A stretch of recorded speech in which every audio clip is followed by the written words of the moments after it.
నమస్తే, welcome to our channel. నా పేరు Naresh. Air India flight Ahmedabad నుంచి లండన్ వెళ్తున్న ఎయిర్ ఇండియా ఫ్లైట్ ఒక పెద్ద దుర్ఘటన అని చెప్పుకోవాలి. చాలామంది అందులో చనిపోయినారు. 242 మందిలో ఒక్కరు మిగిలారు. అది కూడా ఆ డోర్ తెరుచుకోవడంతో, ఆ ఏరోప్లేన్ ఫ్లైట్ ఢీ కొనడంతో డోర్ తెరుచుకుంది. ఆయన బయటికి దిగేసినాడు. ఆయన బతికిండు, రమేష్ విశ్వకుమార్. కానీ మిగతా వాళ్ళందరూ కూడా చనిపోయినారు. అందులో బ్లాక్ బాక్స్కి సంబంధించి కొన్ని వాయిస్లు కూడా బయటకు వచ్చినాయి, కొంత ఆడియో వచ్చింది. అందులో దాదాపు ఒక 1000 లీటర్లకు పైగా ఫ్యూయల్ ఉందని అంతా కూడా అంటుకుంది, అంతా కూడా మనకు తెలుసు. అయితే ఎందుకు ఈ ఇన్సిడెంట్ జరిగింది, అసలు ఏ విధంగా ఈ దుర్ఘటన జరిగింది, ఈ ఘోరమైన పరిస్థితికి కారణం ఏంది, పైగా విమానయాన శాఖ మంత్రి, కేంద్ర విమానయాన శాఖ మంత్రి మన తెలుగువాడు రామ్మోహన్ నాయుడు, దీనికి సంబంధించినటువంటి వార్త చూద్దాం. విమాన ప్రమాదానికి కారణం రోల్ రాయ్స్ ఇంజనేనా? అహ్మదాబాద్లో కూలిన ఎయిర్ ఇండియా విమాన ప్రమాదానికి ప్రధాన కారణం ఇంజన్ ఫెయిల్యూరే కావచ్చని నిపుణులు అంచనా వేస్తున్నారు. బ్లాక్ బాక్స్లో డిజిటల్ ఫ్లైట్ డేటా రికార్డర్ లభించినప్పటికీ కీలకమైన కాక్పిట్ వాయిస్ రికార్డర్ దొరకాల్సి ఉంది. ఇది కూడా దొరికితే పూర్తి విశ్లేషణ చేస్తే అసలు విషయం వెలుగులోకి రానుంది. ఈ black box YS Rajasekhara Reddy గారి హెలికాప్టర్ క్రాష్ అయినప్పుడు ఆ పావురాల గుట్టలో, అప్పుడు కూడా ఈ బ్లాక్ బాక్స్లో కొన్ని ఆడియోలు వినిపిస్తున్నాయి, వాయిస్లు ఉన్నాయి. అందులో రాజశేఖర రెడ్డి గారు కూడా ఘోరంగా తిడుతున్నారు పైలట్ని అనే విధంగా కొన్ని వీడియోలు అప్పట్లో రావడం జరిగింది. ఈ బ్లాక్ బాక్స్కి సంబంధించి బ్లాక్ బాక్స్లో డిజిటల్ ఫ్లైట్ డేటా రికార్డర్ లభించినప్పటికీ, డిజిటల్ డేటా రికార్డర్ లభించింది కానీ కాక్పిట్ వాయిస్ దొరకాల్సింది. అది దొరికితే పూర్తి అంచనాకు వస్తాయి, అసలు నిజాలు వెలుగులోకి వస్తాయి అంటున్నారు నిపుణులు. కానీ నిపుణులు మాత్రం ఒక విమానం 600 అడుగులు ఎత్తు నుంచి ఒక్క నిమిషంలోపే 400 అడుగులు కిందికి దిగడం పూర్తిగా అసాధారణంగా ఉందని చెబుతున్నారు. ఇందుకు విమానం ఇంజన్ ఫెయిల్యూరే కారణం కావచ్చని అనుమానిస్తున్నారు. బోయింగ్ 787 విమానం 8 సిరీస్ మోడల్లో జనరల్ ఎలక్ట్రిక్కు చెందిన GE-NX-1B, రోల్స్ రాయ్స్ ట్రెంట్ 1000 అనే 2 ఇంజన్లను వాడుతున్నారు. ఒకటేమో GE-NX-1B, రెండోది రోల్స్ రాయ్స్ ట్రెంట్ 1000 అనే 2 ఇంజన్లను వాడుతున్నారు. గతంలో ఉరుములతో కూడిన గాలిలో ఎగరడం వల్ల GE-NX-1B ఇంజన్లలో సాంకేతిక సమస్యలు వచ్చి ఒక్కసారిగా బ్యాలెన్స్ కోల్పోయిన సమస్యలు వచ్చాయి. అందుకే ఉరుముల సమయంలో సరైన జాగ్రత్తలు తీసుకోవాలని ఆ కంపెనీకి ఫ్లైట్లకు, ముఖ్యంగా ఆ కంపెనీ ఫ్లైట్లకు సలహాలు ఇచ్చింది. అందుకే ఉరుముల సమయంలో సరైన జాగ్రత్తలు తీసుకోవాలని ఆ కంపెనీకి ఫ్లైట్లకు సలహాలు ఇచ్చింది. ఇక ట్రెంట్ 1000 ఇంజన్లలో ఇంటర్మీడియట్ ప్రెజర్ కంప్రెసర్ కారణంగా బ్లేడ్లో పగుళ్ళు వచ్చిన సందర్భాలు ఉన్నాయి. దీని కారణంగా ఇంజన్లలో బ్లేడ్లు విడిపోయి ప్రమాదం ఉన్నదని నిపుణులు చెప్పారు. ఇప్పుడు ఈ కారణంగానే విమానం ప్రమాదానికి గురై ఉండవచ్చని వారు అనుమానిస్తున్నారు.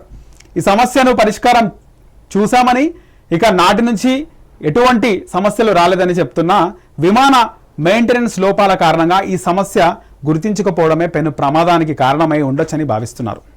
రామ్మోహన్ నాయుడు ఏం చెప్తున్నాడు అంటే, నివేదిక రాగానే బాధ్యులపై చర్యలు, ప్రమాదాన్ని అత్యంత తీవ్రంగా పరిగణిస్తున్నాం, ఘటనపై కొనసాగుతున్న హై లెవెల్ కమిటీ దర్యాప్తు, ఇక బ్లాక్ బాక్స్ సమాచారంపై ఆతృతగా ఉన్నాం.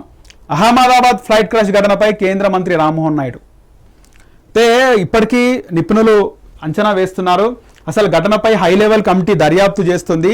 ఎవరైతే బాధ్యులు తేలుతారో వాళ్ళపైన కఠినంగా చర్యలు తీసుకుంటామో, ఇక ఎవరిని దీనికి కారణమైనటువంటి ఏదైనా లోపాలు ఉన్నప్పటికీ చెప్పకపోయినా వాళ్ళని వదలమని చెప్పేసి రామ్మోహన్ నాయుడు చెప్తున్నాడు. ఇక అహ్మదాబాద్ విమాన ప్రమాదాన్ని పౌర విమానయాన శాఖ అత్యంత తీవ్రంగా పరిగణిస్తుంది. వెంటనే ఘటనా స్థలిలో సహాయక చర్యలు చేపట్టామని కేంద్ర మంత్రి రామ్మోహన్ నాయుడు చెప్పారు. ప్రమాదంలో మరణించిన వారి కుటుంబాలకు ఆయన సానుభూతి తెలిపారు. ప్రమాదం తర్వాత ఇవాళ ఢిల్లీలో కేంద్ర విమానయాన శాఖ తొలిసారి సమావేశమైంది. అనంతరం రామ్మోహన్ నాయుడు మీడియాతో మాట్లాడుతూ విమానం టేకాఫ్ అయిన కొద్ది సెకండ్లలో ప్రమాదం జరిగిందని తెలిపారు. ఈ ఘటనపై 5 సభ్యుల కమిటీని ఏర్పాటు చేశామని చెప్పారు. నిన్న సాయంత్రం ఘటనా స్థలం నుంచి బ్లాక్ బాక్స్ స్వాధీనం చేసుకున్నట్లు వెల్లడించారు. అందులో ఏముందో తెలుసుకునేందుకు తాము కూడా ఆతృతగా ఎదురు చూస్తున్నామన్నారు. నిజంగా బ్లాక్ బాక్స్లో ఏముంది, ఏం వాయిస్ రికార్డ్ అయింది అనేది ఆతృతగా ఉంది. అంటే సిచ్యువేషన్ జరిగే ముందు పైలట్స్ ఖచ్చితంగా జాగ్రత్తలు చెప్తారు. అందులో ఉన్నటువంటి ట్రావెలర్స్ అందరికీ కూడా ఎలాంటి జాగ్రత్తలు తీసుకోవాలి, ఏం జరగబోతుంది అనేది పైలట్స్ ఖచ్చితంగా చెప్తారు. మనం చాలా సినిమాలో కూడా చూసాం, అసలు ఏం జరిగింది అనేది అందులో ఉంటుందని. అందులో ఏముందో తెలుసుకునేందుకు తాము కూడా ఆతృతగా ఎదురు చూస్తున్నామన్నారు. ఇక హై లెవెల్ కమిటీతో దర్యాప్తు జరుగుతుందని, నివేదిక రాగానే బాధ్యులపై చర్యలు తీసుకుంటామని స్పష్టం చేశారు.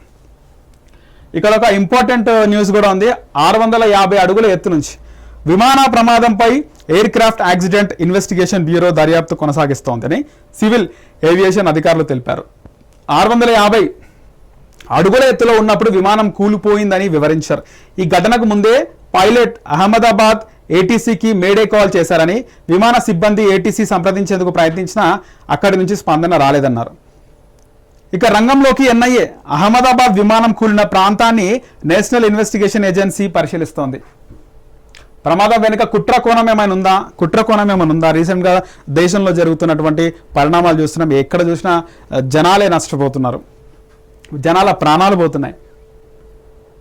ఇక ప్రమాదం వెనుక కుట్ర కోణం ఏమైనా ఉందా అనే అనుమానంతో దర్యాప్తు ప్రారంభించింది. ఈ సందర్భంగా అధికారులు ఓ డెడ్ బాడీని గుర్తించారు. మరి కాసేపట్లో ఘటనా స్థలానికి డీజీసీఏ అధికారులు సైతం చేరుకోబోతున్నారు. సెక్యూరిటీ ఆడిట్ కు ఆదేశం. విమాన ప్రమాదం నేపథ్యంలో ఎయిర్ ఇండియా బోర్డు కీలక నిర్ణయం తీసుకుంది. భద్రతా ఆడిట్ నిర్వహణకు ఆదేశించింది. ప్రత్యేకంగా మరో విచారణను టాటా సంస్థ చేపట్టనుంది. విమాన ప్రమాదంలో 274 మంది ప్రాణాలు కోల్పోయిన నేపథ్యంలో అంతర్గత ఆడిట్ నిర్వహించాలని సంస్థ నిర్ణయం తీసుకున్నట్లు సమాచారం.